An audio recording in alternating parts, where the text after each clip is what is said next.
Loh, gimana sih pesawat kok bisa terbang? Juga joget lagi. Nah, teman-teman penasaran gak sih gimana pesawat itu bisa terbang? Kaitannya dengan ilmu fisika dan siapa tokoh yang pengaruhinya. Nah, untuk tahu, teman-teman bisa cek dan dicek di video berikut ini ya. Dia lahir di Groningen, Belanda 29 Januari 1700. Karya Bernoulli masih dipelajari secara rinci di banyak sekolah sains di seluruh dunia. Di masa usia sekolah, ayahnya mendorong ia untuk belajar bisnis karena merasa sangat sedikit penghargaan diberikan pada seorang matematikawan.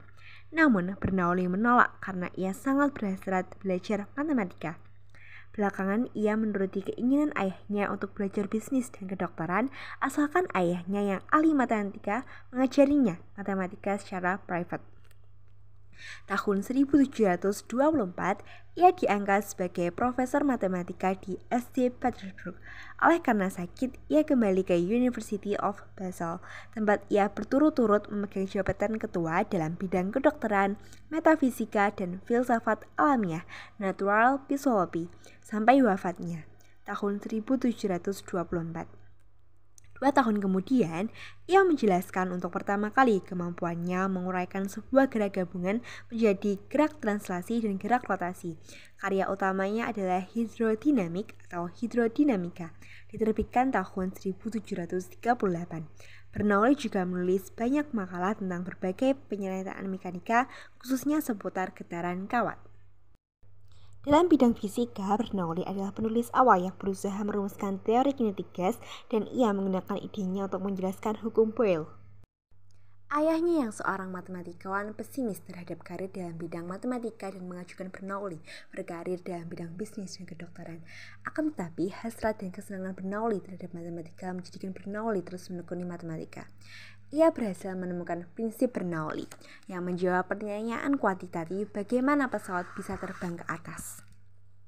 Melalui penggunaan teori mau usaha energi yang melibatkan besaran tekanan P, besaran kecepatan aliran fluida V, dan besaran ketinggian terhadap suatu acuan H, akhirnya Bernoulli berhasil menurunkan persamaan yang menghubungkan ketiga besaran tersebut secara matematis, yaitu sebagai berikut.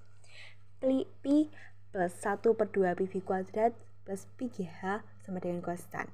Hukum Bernoulli menyatakan bahwa jumlah dari tekanan Pi, energi kinetik persatuan volume 1/2 PV kuadrat, dan energi potensial persatuan volume PGH memiliki nilai yang sama pada setiap titik sepanjang suatu garis arus. Yang pertama yaitu venturimeter. Tabung venturi adalah dasar dari venturimeter, yaitu alat yang dipasang di dalam suatu pipa aliran untuk mengukur kelajuan cairan. Ada 2 jenis venturimeter, yaitu venturimeter tanpa manometer dan venturimeter yang menggunakan manometer yang berisi cairan lain. Prinsip keduanya hampir sama, menunjukkan sebuah venturimeter yang digunakan untuk mengukur kelajuan aliran dalam sebuah pipa. Kita akan menentukan kelajuan aliran V yang dinyatakan dalam besaran luas penampang A1 dan A2 serta perbedaan ketinggian cairan dalam kedua tabung vertikal H. Cairannya akan diukur kelajuannya mengalir pada titik-titik yang tidak memiliki perbedaan ketinggian. Alat ukur yang kita gunakan untuk mengukur kelajuan gas adalah tabung pitot. Gas, misalnya udara, mengalir melalui lubang-lubang di A. Lubang-lubang ini sejajar dengan arah aliran yang dibuat cukup jauh di belakang sehingga kelajuan dan tekanan gas di luar lubang-lubang tersebut mempunyai nilai seperti halnya dengan aliran bebas. Lubang dari lengan kanan manometer tegak lurus terhadap aliran sehingga kelajuan gas berkurang sampai ke 0. Pada titik ini gas berada dalam keadaan diam, tekanan pada kaki kanan manometer sama dengan tekanan di B. Beda ketinggian A dan B dapat diabaikan, sehingga penggunaan persamaan Bernoulli di A dan B menghasilkan hasil sebagai berikut. Bentuk aerofil pesawat terbang menyebabkan garis arus seperti pada gambar. Garis arus pada sisi bagian atas lebih rapat daripada sisi bagian bawah, yang berarti kelajuan alir udara pada sisi bagian bawah lebih besar daripada sisi bagian bawah sayap, sesuai dengan asas Bernoulli. Pesawat terbang dapat terangkat ke atas jika gaya angkat lebih besar daripada berat pesawat. Jadi, apakah suatu pesawat dapat terbang atau tidak bergantung pada berat pesawat, kelajuan pesawat, dan ukuran sayapnya.